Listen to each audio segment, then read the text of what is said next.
இந்த கணிப்பொறி சுட்டியில left right தவிர மூணாவது ஒளிஞ்சிட்டு இருக்கிற மிடில் பட்டன் பத்தி உங்களுக்கு தெரியுமா? அந்த மிடில் பட்டனை இந்த ஸ்க்ரோல் சக்கரத்தை பிரஸ் பண்றது மூலமா ஆக்சஸ் பண்ண முடியும். இந்த மூணாவது பட்டனோட 4 ஆசமான டிப்ஸ் அண்ட் ட்ரிக்ஸ் பத்தி இந்த வீடியோல பார்ப்போம். ஃபர்ஸ்ட் ஒன், ஏதோ ஒரு லிங்கை நம்மளுக்கு நியூ டேப்ல ஓபன் பண்ணா என்ன பண்ணுவோம்? அது மேல ரைட் கிளிக் பண்ணி ஓபன் இன் நியூ டேப் கொடுப்போம். அதுக்கு பதிலா அந்த லிங்க் மேல மிடில் பட்டனை பிரஸ் பண்ணும் பொழுதே நியூ டேப்ல ஓபன் ஆயிரும். இது விண்டோஸ் எக்ஸ்ப்ளோரர்லயே ஒர்க் ஆகும். அடுத்ததான் நார்மலா ஒரு விண்டோ ஓப்பன்ல இருக்கும் பொழுது டாஸ்க் பார்ல அது மேல கிளிக் பண்ணா என்ன ஆகும்? மினிமைஸ் ஆகும் அல்லது மேக்ஸிமைஸ் ஆகும். அதுக்கு பதிலா மிடில் கிளிக் பண்ணும்பொழுது அந்த அப்ளிகேஷன் இன்னொரு முறை லான்ச் ஆகும்.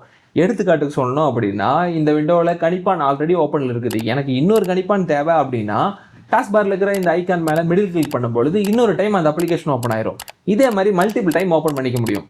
அடுத்ததான் நிறைய விண்டோ ஓப்பன்ல இருக்கும்பொழுது டப்புன்னு க்ளோஸ் பண்ணும் அப்படின்னு நினைச்சோம்னா டாஸ்க் பார்ல இருக்க ப்ரிவியூ மேல இந்த மிடில் பட்டனை கிளிக் பண்ணும்பொழுது டக்குன்னு க்ளோஸ் பண்ணிக்க முடியும். ஃபைனலா ஏதோ ஒரு பெரிய பேஜ் அல்லது டாக்குமெண்ட் இருக்கு, அதை டெலிபிராம்டர் மாதிரி ஆட்டோ ஸ்க்ரால் பண்ணணும் அப்படின்னு நினைச்சோம்னா முதல்ல அந்த பேஜ்ல மிடில் கிளிக் பண்ணிட்டு மவுஸை எவ்வளோ கீழே மேலே நகர்த்துறீங்களோ அந்த அளவுக்கு ஸ்பீடில் அந்த பேஜ் ஆட்டோமேட்டிக்காக ஸ்க்ரால் ஆகும்.